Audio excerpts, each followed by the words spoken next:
Olá pessoal, mais um vídeo para vocês, mais uma resenha. Talvez algumas pessoas, pelo menos as pessoas mais próximas a mim, talvez estranhem eu falar dessa autora. A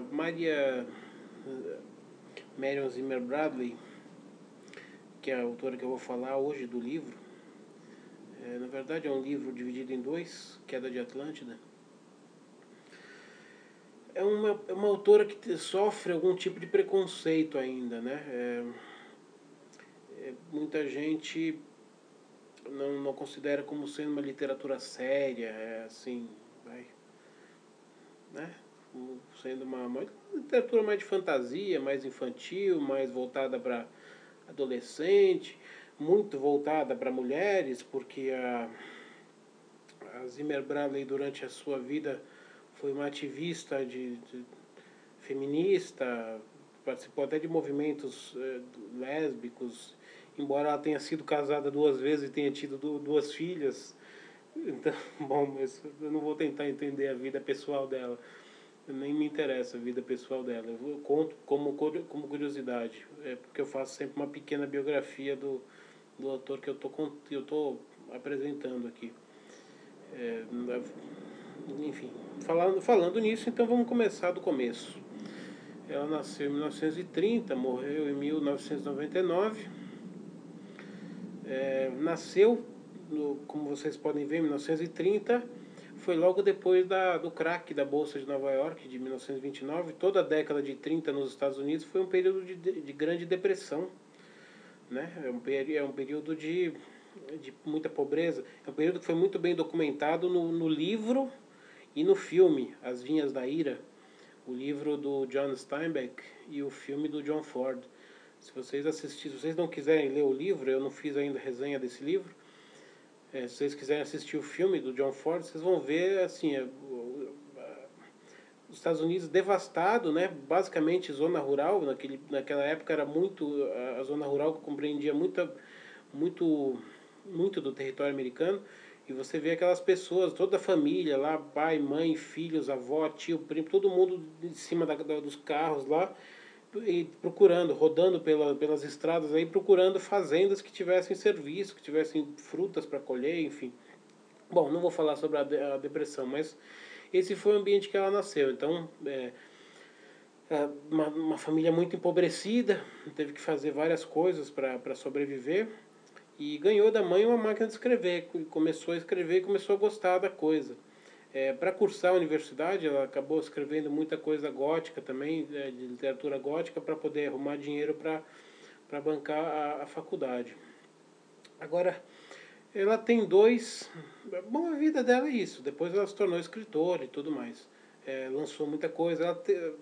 As duas vertentes principais da literatura dela, pela qual ela é famosa, são a série Darkover, que é uma série de romances de ficção científica, que eu nunca li e provavelmente não lerei, porque eu não gosto muito de ficção científica.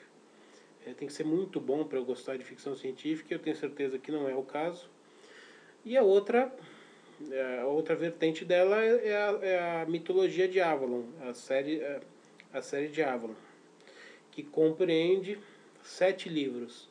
7 livros, se a gente considerar que, eu vou mostrar já aqui, A Queda de Atlântida, está aqui, Marion Zimmer Bradley. Só que são 2 livros, porque um deles, não sei se vai dar para vocês lerem. Está aqui, ó, vou tentar aproximar, tá vendo? São 2 livros, volume 1 e volume 2, tá vendo? O volume 1 é A Teia de Luz, está escrito aqui, Teia de Luz. O volume 2 é a Teia das Trevas, mas como a capa é marrom, não tem nada. Essas aqui são edições do Círculo do Livro, tá? Círculo do Livro.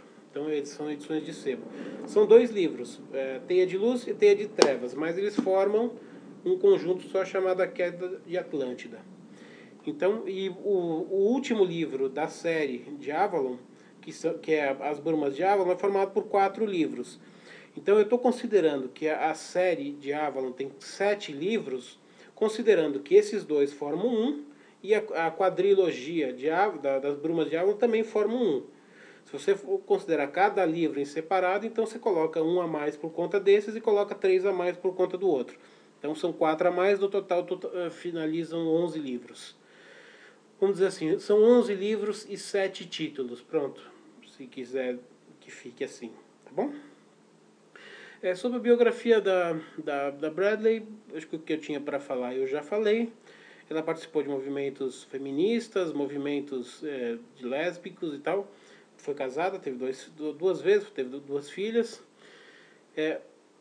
Obviamente que você consegue perceber nisso, a literatura dela ela é muito focada em personagens femininos. Isso tem tudo a ver com o lado feminista dela, né? Tanto é que as Brumas de Avalon, os 4 livros das Brumas de Avalon, eu não fiz a resenha, eu tenho os livros aqui, já li, ainda não fiz a resenha, farei no futuro. Os 4 livros de Avalon, na verdade, tratam a história do rei Arthur através do prisma de mulheres, das personagens femininas. Então, em todos os livros eu não li todos os livros, tá, da mitologia de Avalon. Eu li esse aqui, A Queda de Atlântida, que é o primeiro, e li As Brumas de Avalon, que é o último. Os livros intermediários eu não li. Mas eu sei, por ler o primeiro e o último, eu sei que toda a mitologia de Avalon é focada em personagens femininos. Tá? Então a Aria Zimmer Bradley ela capricha muito mais nos personagens femininos. Os personagens femininos são os mais importantes das histórias. Faz parte da ideologia dela. Isso deixa o livro... compromete o livro? Não. É um livro de entretenimento. Se você tiver isso bem claro, de que se trata de um livro escrito por uma feminista, e que ela vai dar ênfase muito mais nos personagens femininos do que dos masculinos, você consegue ler e passar o tempo ali e se divertir. E tá tudo bem. Não tem problema nenhum. Então, fazendo essa ressalva, né, do feminismo nas suas obras, vamos falar agora um pouco do próprio livro, né, Queda de Atlântida. Como eu já mostrei, ele é dividido em duas partes, a Teia de Luz e a Teia de Sombras. Quando eu comprei esse livro antes de ter comprado As Brumas de Avalon. Eu comprei porque Queda de Atlântida. A Atlântida é um assunto que me interessa muito. Só que, obviamente, obviamente que aquele é uma ficção, né? A Atlântida construída pela Mary Zimmer Bradley tem muito pouco a ver com qualquer coisa que você leia sobre a Atlântida em livros de não ficção, tá? Então não tem nada a ver, vamos dizer assim. Ela retrata aqui uma Atlântida que na verdade é um arquipélago, são várias ilhas. Tem a ilha central, que é a ilha onde ficaria a capital do reino, e tem as ilhas que ficam em volta, que seriam as ilhas satélites.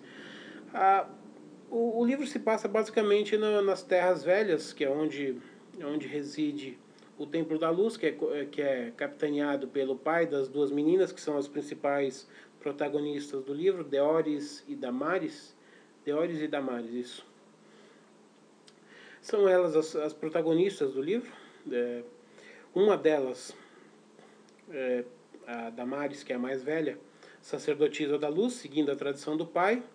E a Deoris, que é a filha mais nova, vai para o mundo dos magos cinzentos, que são magos que praticam a magia e não exatamente a magia da luz, que é a tradicional do reino, então são um pouco marginalizados e tudo mais.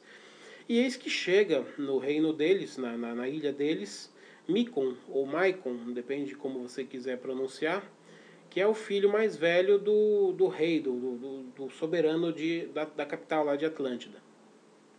Ele estava sendo perseguido e vai se esconder nessa ilha. Os Túnicas Negras, que seriam os magos do mal, raptaram o irmão mais novo dele. E segundo a lenda local, o poder que teoricamente passaria para ele como herdeiro, na morte dele, passará para o irmão mais novo. E o irmão mais novo foi sequestrado pelos Túnicas Negras e já está convertido em mago negro. Então eles querem matá-lo para que o poder dele passe para o seu irmão mais novo. Essa é a história, tá? Esse é o preâmbulo da história, que eu não vou entrar em mais detalhes.